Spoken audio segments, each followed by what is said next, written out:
tour guide today. So I'm about to take you on a tour that goes all through the inside of the U-505. And I'm going to tell you about what life was like on board as well as the story of its capture. So first things first, this is the real U-505. It's not a replica, it's not a model. This is the actual German submarine that sailed during World War II. I always ask because I'm curious, what are your first impressions? What are your thoughts? Yeah, usually it gets big. I also do get that it looks really fake. It's not, I promise. But yeah, other than that, I usually get something about its size, and that's because this thing is huge. It's 252 feet long and 31 feet tall at its highest point. It currently weighs 692 tons. Back during World War II, when it was full of crew members, food, fuel, supplies, it weighed about 1,100 tons. So this submarine was originally commissioned into the German Navy in 1941. Its job was to find and sink supply ships, carrying things like food, fuel, and other supplies to Great Britain. Sailed for about 3 years until it was captured by Chicago native Daniel Gallery and his hunter-killer task group 22.3. It's a really fancy name for a group of ships whose sole purpose was to find and sink German U-boats, just like this one. So we are going to be able to go on the inside today. Before we do, there are a few things I want you all to keep in mind. The first of which is that it's huge on the outside. It's not big on the inside. It's actually shocking how small it is in there. So just know, for my taller members of the group, please watch your heads. I myself have to duck through every single doorway on board. So I always like to just say, be aware of where your head is and where the ceiling is. Maybe closer than you think. If you have any small personal items, phones, keys, wallets, things like that, please make sure they're secure. There are grates and other areas in the flooring where those items can easily fall through. If they do, it's going to be extremely difficult, if not impossible, for us to get those back to you. Of course, we can take photos on the inside. I ask if you choose to do so, please just turn off your flash. Also, this tour is going to have a few lighting and sound effects that I have to keep in time with, so I'm going to be talking a lot. That being said, also if the lights turn out, don't worry, they're going to come back on in just a little bit. It's all pretend. But yeah, we also have tours running every 7 to 8 minutes, so I ask if you have any questions, please save them for the end of the tour. That's ways, so if you do have questions, we actually have time to talk about them, or anything you want to do. Okay, so the last thing I want to do before we go on board is I'm going to tell you a little bit about what conditions were like for sailors aboard the U-505. On board, there were going to be 59 crew members that would go out for 90-day trips at a time. Within those 90 days, all 59 crew members had to share 2 bathrooms. We would all get 1 uniform and 2 pairs of underwear for 90 days. And the thing is, no one can wash their clothes. There's a limited amount of fresh water you can use per day. You can only use fresh water for 3 things. You can drink it, cook with it, use it to maintain the electric batteries. That's it. There's another thing you might notice isn't on that list. That's showering. No one was able to shower, bathe, brush their teeth, wash their face, wash their hands for 90 days. That's actually where these boats got their nickname. They smelled so bad that they were actually nicknamed pig boats. It didn't help that this one in particular usually sailed around the equator and off the coast of Africa where it's a lot hotter. Inside it was about 90 to 100 degrees Fahrenheit at any given time. Thankfully it's had 75 years to air out. No longer smells, no longer that hot. You're all gonna be fine. You can follow me up this ramp right here.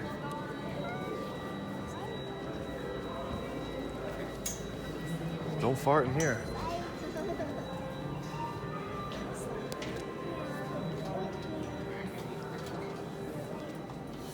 Have any of you taken the tour before? I've been on a submarine in the past, but not. Oh, not this one? Have you ever taken this tour before?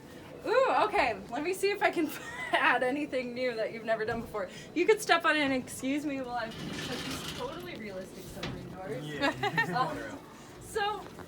Where we are right now is the petty officer's quarters. This is the room on the submarine where the middle-ranked officers slept. Each middle-ranked officer got their own private bunk and privacy curtain. This is very fancy compared to who slept behind you on the torpedo room back there through that hatch. That is where the lower-ranked enlisted men slept. So on board there were 59 crew members. There were only 35 bunks on this whole submarine. That doesn't really add up. Those lower-ranked enlisted men had to do something called hot bunking. Hot bunking is basically where you're asleep in your bed, you wake up, you go relieve someone from their shift. That relief person then jumps into the exact same bed you just got out of. The bed didn't have any time to cool down. It's still hot. It's still sweaty. Remember, it was 100 degrees in here. And usually it would have been lice infested as well. There were some perks to being on the U-505 though. They actually had a radio and a record player on board. On board the U-505, they actually had 87 different records, and that's how the crew would spend a lot of their time, talking and listening to music. There were long periods of inactivity. Everything changed though when they spotted a supply ship on the horizon and the captain rang this dive bell.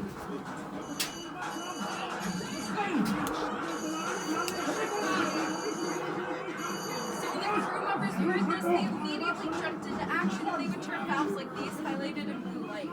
That let water into two tanks on the side of the submarine called ballast tanks. As these ballast tanks filled up with water, the submarine became denser than the surrounding ocean water, and that's how it was able to dive down beneath the waves. These ballast tanks could also fill up with compressed air if the submarine was underwater. That's how it would have been able to rise to the surface. But if they were on the surface and spotted a supply ship, ballast tanks filled up with water, submarine dove down, the captain and the crew members in that torpedo room had to figure out something called the firing solution. The firing solution was a bunch of calculations they needed to figure out quickly of how to shoot the torpedo to make sure it hit that target. They need to know speed, angle, stuff like that. When they figured out that firing solution, the captain would give the command los or away, and they would fire the torpedo. If you listen, you're about to hear it in a second.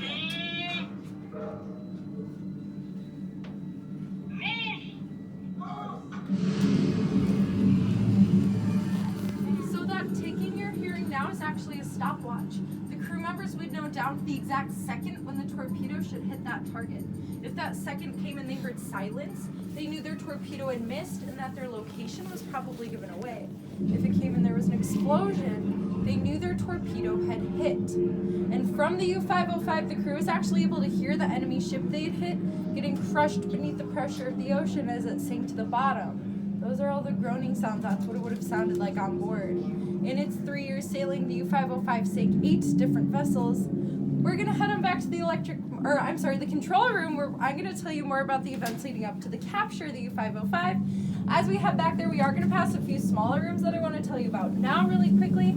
First is gonna be the kitchen or galley, and that's where you're gonna see a real entrance and exit because surprise, those are not real submarine doors. It's up, look up the ladder, it'll be a hatch on the ceiling. Then we're gonna pass the general officers' quarters where the higher ranked officers slept. The sound and radio rooms where all of the intelligence equipment and classified documents were kept on board. And then finally, if you look to your right before we enter the doors for the control room, you're gonna see a bunk all by itself. That's the captain's bunk where the captain slept. We do have a tour right behind us, so we do have to get going. If you could all follow me up this ramp right here, Go ahead, Kat. we'll head on back. Right, Daddy. This is the kitchen, and then that's that room. Yeah, that's where they were sleeping. Oh, man. Small kitchen. Wow. This is inside of It is inside, so where they tried to cook. Can you imagine Mommy cooking you dinner in They there? put padding up on the top. That's a small kitchen. Oh, that's a small kitchen. Yeah, I could imagine making dinner there. AJ said, can I go take a nap with you? There's a radio room.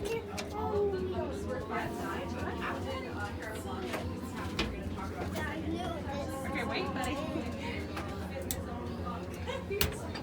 I know. Yeah, it was a small AJ holds his thing hand. that. Yeah, this is going to be an interesting thing to look at too. This leads up to a conning tower, which is a small room up there. The lights aren't on right now, but at one point a red light will come on in this room, then those lights will go on. I'll make sure to point it out so you can all take a look. You can even all come and step up a little bit just so we can all comfortably be in this room. There are also 2 seats. If anybody wants to take a seat, please feel free. They're not much, but they work. We're gonna keep going. I'm gonna tell you about some of the events that happened on June 4th, 1944. It was a pretty average day for the crew of the U-505. Not a ton was happening when one of the crew members up on the deck of the boat spotted a group of ships on the horizon. These ships turned out to be American Hunter-Killer Task Group 22.3, and when the captain heard of this, he immediately ordered for a crash dive. So during the crash dive, all off-duty crew members actually got up and ran to the front of the submarine, and they dog-piled on top of one another. They did that so the front of the boat would be heavier than the back, so they'd be able to get underwater more quickly. If everybody did their job exactly right, this whole submarine could be completely submerged in only 37 seconds. Once they were underwater, they went into stealth mode where silence was their main priority. They would turn off all unnecessary lights to conserve power, and they actually sent all off-duty crew members to go to bed in their bunks because they believed if someone was sleeping, they were going to be quiet. And it was going to be a person that used less oxygen. This is important because the amount of oxygen you had on board when you dove underwater, that's all you had. There were no backup tanks, masks, nothing like that. You could only stay underwater for a certain amount of time, actually 32 hours. I don't want that. You couldn't even talk to your fellow crew members about it, anything really, because even a conversation quieter than how I'm speaking right now, that could have been heard for miles underwater because that's how much further sound traveled underwater than it does up on land. And to top it all off, you could actually hear your enemy getting closer and closer to finding you. Those pinging sounds that we've been hearing, that would have been active sonar from the American ships, and they were using it to locate the U-505 underwater. As the pings got louder and closer together, that meant that the Americans were getting closer and closer to finding this submarine. It was pretty scary. To make things even scarier, Captain Harold Longa ordered the submarine deeper into the water to about 400, 500 feet deep. At this depth, you could actually hear the pressure of the ocean pushing against the sides of the submarine. You didn't want to get to the depth of 755 feet. That's what's known as the crush depth.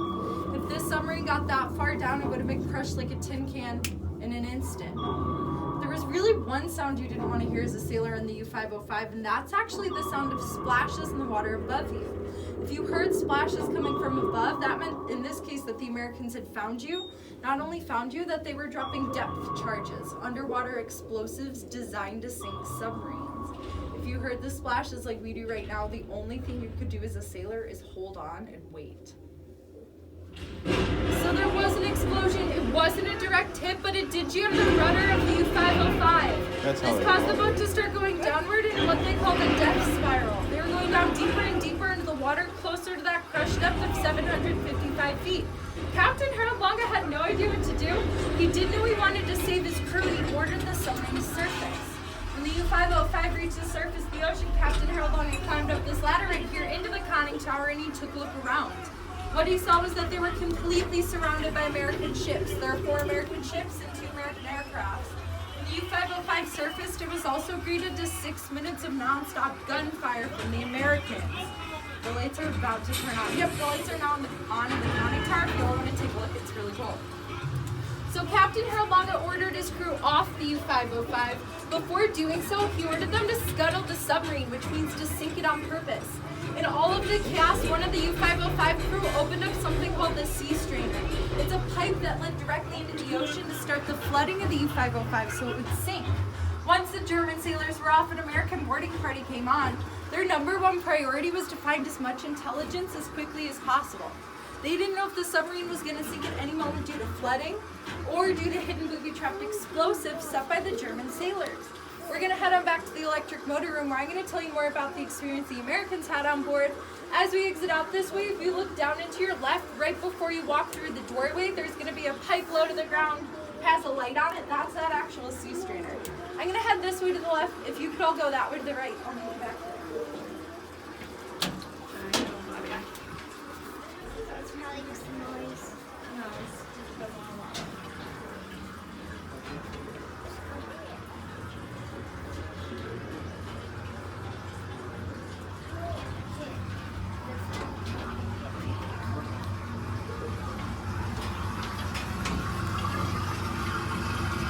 Take a boat.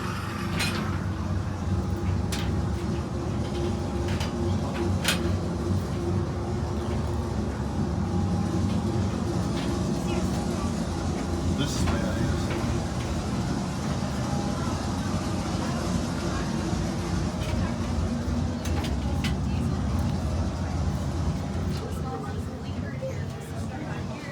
That's a really interesting thing about the U-505. Everything we are seeing here has been maintained. flux capacitor. Even this right here is actually the original dive bell. I'm going to ring it for all of you today. Some people think it's a little bit loud, so if you're sensitive to loud noises, I would just plug your ears. And I'll ring it in 3, 2, 1. That's not a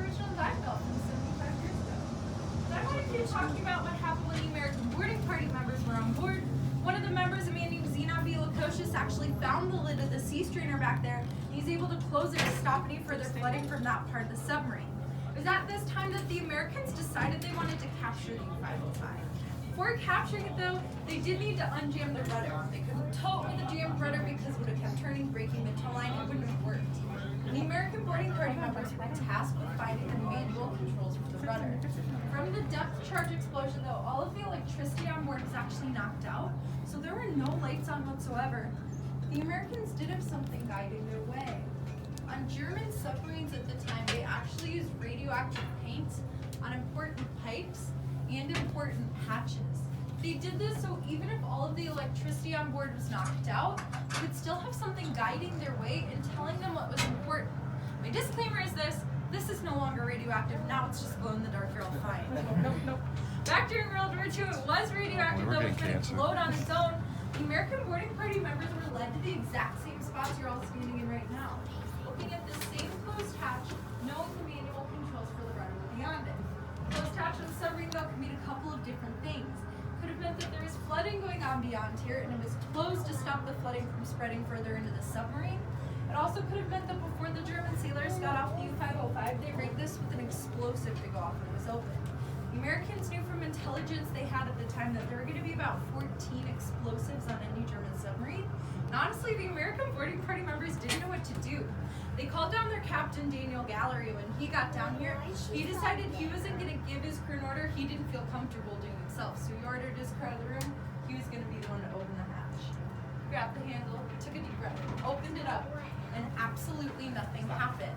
In all of the chaos, none of the crew, German sailors actually listened to the commands to hook up the explosives. So there were explosives, none of them were set to explode. The American boarding party members were able to get to that big steering wheel looking thing back there. Those are the manual controls for the rudder. It is at this point that the Americans had successfully captured the U-505. They were now towing it to a friendly British port in Bermuda.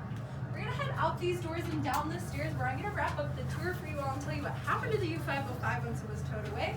Before we head up those doors though, I do want to invite you if you're interested in coming on this platform if you want a better look through the hatch. The only thing I ask is that we all stay on this side. The flooring in there is actually original to World War II, which is super cool. It also means it isn't safe.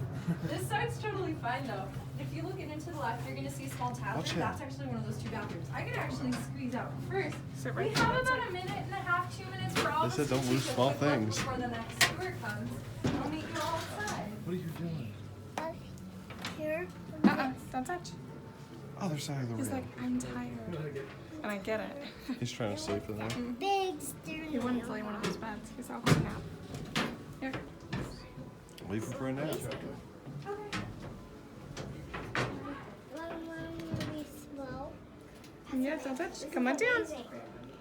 All right, it's the only reason I came here. Let's go home now. See here.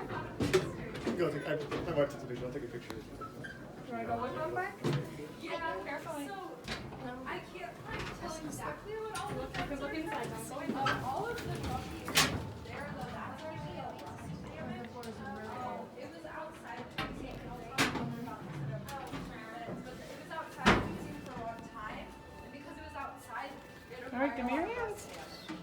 Yeah, so all of these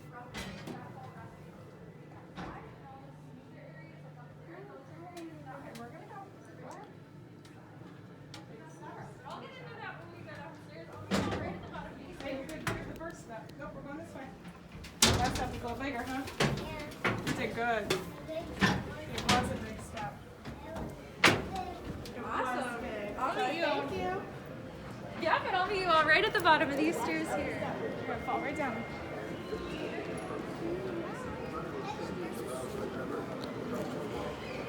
We brought our stroller, but it's not fit in the truck. Right. So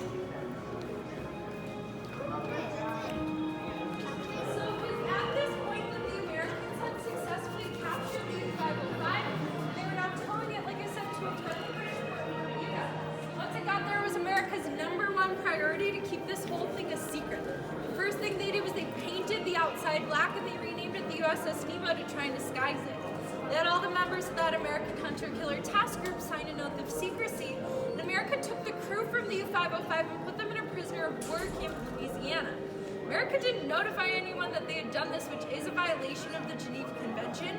America did that because what they found on board was about 900 pounds of intelligence. They found things like access to new technologies, an Enigma machine, which is a machine that could decode German codes. They also found actual German code books. If Germany knew America had that information, they would have immediately changed their plans, changed their codes, rendering all of that intelligence completely useless. Germany actually didn't find out until after World War II was over, though, and some historians speculate that the information from the U-505 helped shorten World War II by a couple of months. I'm going to fast forward to the end of World War II, though. The war is now over. America released the prisoners that had that prisoner of war camp, and they were able to go home. The American Navy was left with the U-505. And honestly, the Navy is like, we don't really know what to do with this thing. They're actually just going to take it to the middle of the ocean and use it for target practice and just sink it. Captain Daniel Gallery is now an admiral at this time, though, and he objected very strongly. His objections ended up working, and like I said, he was a native of Chicago. The U-505 was donated here to the Museum of Science and Industry. It's completely free. The museum didn't have to pay for shipping, so they had to pay to get it towed from Bermuda all the way up through the Great Lakes to Chicago. It was expensive, but it was well worth it. When it got here, it sat outside on the front lawn of the museum as an exhibit for 50 years. There it was dedicated as a war memorial for the 55,000 men and women who lost their lives in the Battle of the Atlantic in World War I and World War II. And in 2004, it moved inside where you see it today, and I had restoration done to make sure it's better preserved for generations to come. That's officially the end of the tour. Thank you all so much for coming on it with me. If you have any questions, please feel free to ask me, but if not, enjoy the rest of your days. Was this where they got the first Enigma machine? Or was they... No, they already had, the Allied countries already had the Enigma machine at the time. But this is